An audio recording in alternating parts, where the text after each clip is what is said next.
አንዷ አንተ ወሸከሬ ነገር ናለች ምን አጠፋው ምን አደረኩ ስለ ጣይቱ እንዴት ነው እስከዛሬ ያልሰራው አለች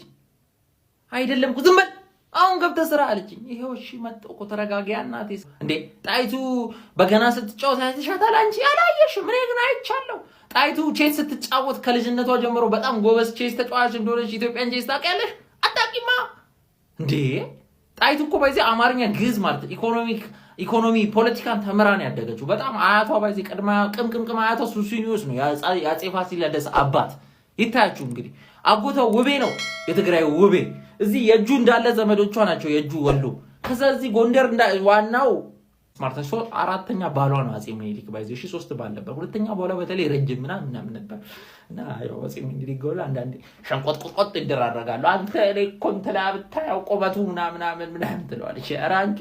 ተይ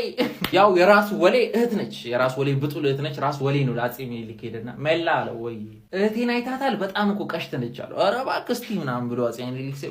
ቺማ ባዲ ነች ኧረ ይመቸ ተመቻቹ ነው ማለት ከዛ ጊዜ በኋላ ያው አጼ ምኒልክና ጣይቱ ያው አጼ ምኒልክ ሌላ ቦታው ነው ተፈተፍ ይላል እንደ ሁሉም ንጉስ ተፈተፍ ይላል ያው እሱንም እየተቻለች እንደውም አንዷን በምርጥ አስገድላታለች እስከነ ልጇ አስካራገዘችው ይባላል ወሬ ነው ወደ ቁም ነገሩ ስንመጣ ያው ጣይቱ አዲስ አበባን በመቆርቆር ውስጥ ከዛም ደግሞ አዲስ አበባ ጣይቱ ሆቴል የመጀመሪያ ሆቴሉን እየጋበዘች አዲስ አበባ መቆርቆሩ አይደለም አዲስ አበባ እንደ ከተማ እንድትሆን የከተማ ነገሮችን የባንኩን የምኑም በጣም ስታሳልጥ የነበረችው ጣይቱ ነች ባይዘ አድዋ ላይ ደግሞ እንደምታውቁት ያው ውጫሌ ስምምነትን በደንብ የደረሰችበት እሷ ነች እንዲተረጎም ጣሊያኖች አታምናቸው ነክ እንደውም ከጣሊያኑ መልእክተኛ ካንትሎኒ ያደረጉትን መልእክት ላሳያችሁ እናንተ ጣሊያኖች ደግሞ ከኛ በላይ አራዳ የለም ዱነግ የለም ትላላችሁ ምን ማረጋችሁ ነው አንቀጽ 17ን ውጫሌ ስምምነት ላይ እንደዛ እኛ እንደገዛችሁ አክት የምታረጉ እኛ እኮ ከማን በፊት ጽሁፍን ያወቀን ሰዎች ነን አያቁም ብለ ዱማፔል ግራሲያስ ጣይቱ ምንድነው በቃ ከነቃችሁ ያው ምን ታመጣላችሁ እኛ ጣሊያኖች እኮ ነን ውጫሌን ስምምነት አምቢ እንላለን አይ ምናምን ካላችሁ ያው ጦርነት ከኛ ጋር እንደከፈታችሁ እንድታውቁ ፈልጋለሁ አንተ ቀልድ አይጠገብም በእናትህ ትቀልድ የለ እንዴ እኛ ኢትዮጵያውያን እግራችንን ለጠጠ ልባችንን ለጦር ሰተን ማን ዋጋ ከመሰለ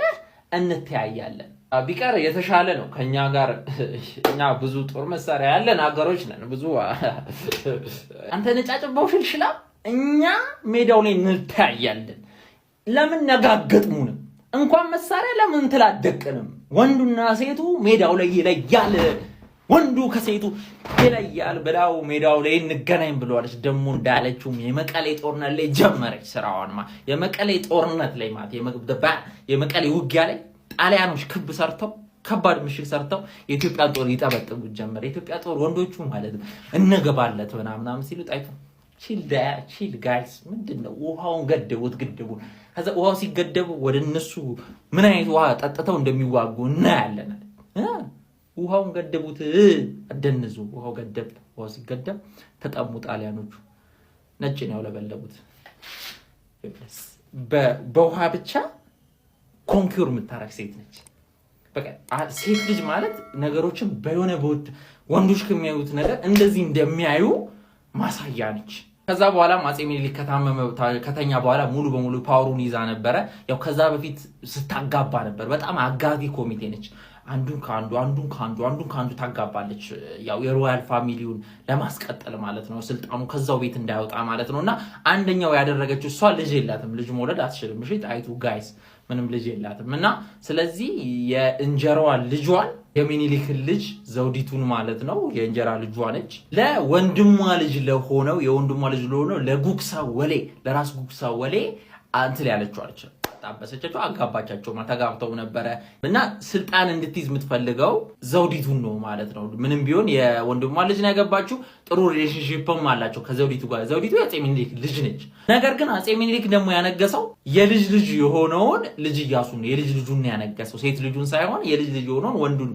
ልጅ ነው ያነገሰው ማለት ነው ስለዚህ ያንን አትፈልግም ኢያሱ እንዲነግስ ኢያሱ ደግሞ መንገስ አለበት የሚሉት የአጼ ምኒልክንም ቃል ከማክበር አንፃር ብቻ በአጠቃላይ የጣይቱን ኃይል ፓወር እዛ አካባቢ አካባቢ ያልፈለጉት ደግሞ እንደራሴው ራስ ተሰማ ከባዱ ሰው የሚሊተሪ ጂኒየሱ ሀብተ ጊዮርጊስ ዲነግዴና ራስ ተሰማ አልፈለጉም። እሷ እንድትይዝ ከጨዋታው ውጪ ከስንት መከራ በኋላ አድርገዋት እንጦጦ ላይ ነው አንጠልጥለ ያሰሯት ማለት ነው። እዛ ኪዳነ ምሕረቷን እየሄደች እንደው ጎንደርም ሊድ ብላ እዛ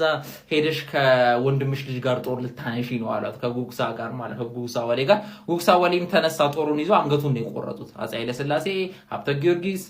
እነሱ ሆነው አንገቱን ቆርጠው ነው የወረወሩት። ባይዘ እና ጣይቱም ከአፄ ሚኒሊክ ሞት በኋላ ብዙ አልቆየችም። በአዲስ አበባ የምታክል ከተማ ከመቆርቆር ብዙ ዘመናዊ ነገሮችን ኢትዮጵያ ውስጥ በማስገባት ያው የሴት ነገር ብዙ ጊዜ ይሸፈናል በባሎች ብዙ ጊዜ። ጣይቱ በጣም የምትገርም ሴት ነች። አይ ዶንት ቲንክ በሌላ ፓርት ደግሞ በደንብ ከሌላ ዳይሬክሽን አንጻር ስለሷ እናወራለን። ይሄ በቂ አይደለም እና ይመቻል።